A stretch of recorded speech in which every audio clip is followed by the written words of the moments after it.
As far as him being the undisputed champion, I think he can be undisputed champion. Whether he will be the greatest Mexican fighter in Mexico, he may be with achievements, maybe with titles that he's won. But as far as the Mexican people taking him as the greatest, I think that Chavez has that mantle, and I don't think Chavez will ever lose it. I mean, I'm going to respond to a couple of these comments. Tommy G says, basically what he's saying is, why people hating on Teofimo when he did the most at 135?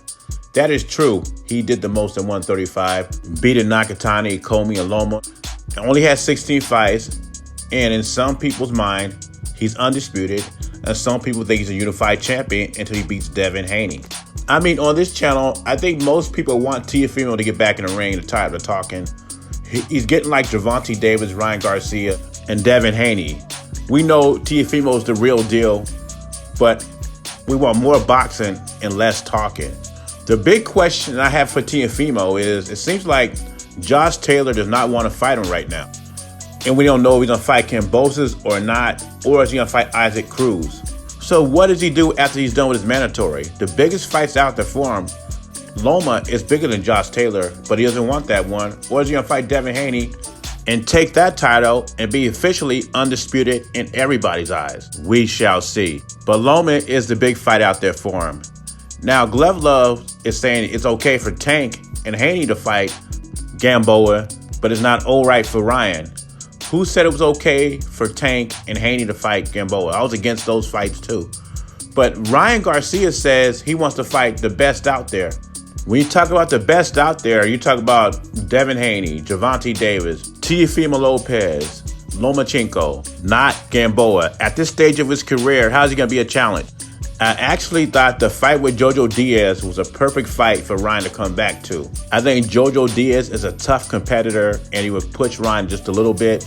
I think Ryan would end up knocking him out.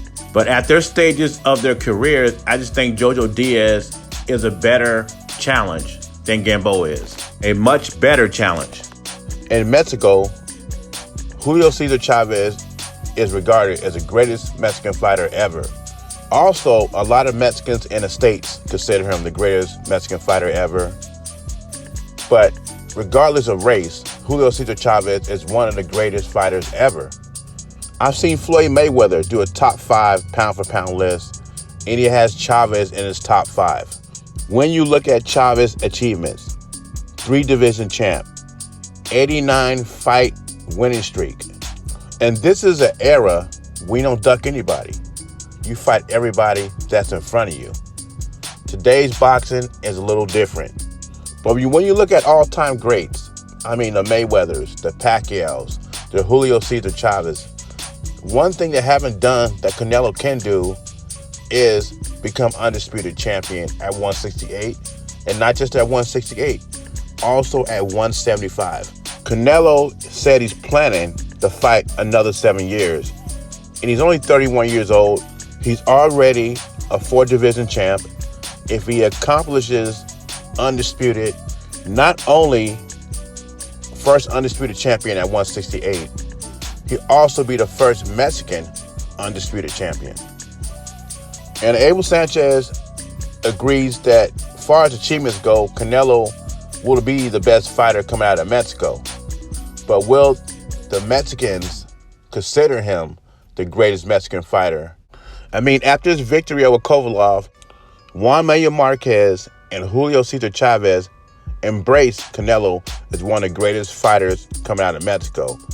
But what does Canelo have to do to take the mantle from Julio Ceasar Chavez? And does Canelo really want to take the mantle from Julio Ceasar Chavez?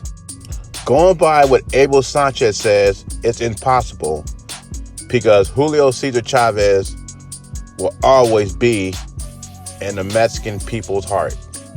Canelo is still working on his legacy.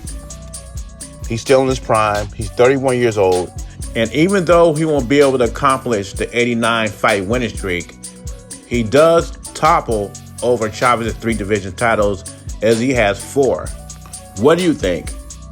After Canelo retires and hangs him up, we know he's achieving more than Chavez, but will he be able to take the mantle once he retires as the greatest Mexican fighter ever? Leave your thoughts and comments below. Jay Beezy, I'm gone.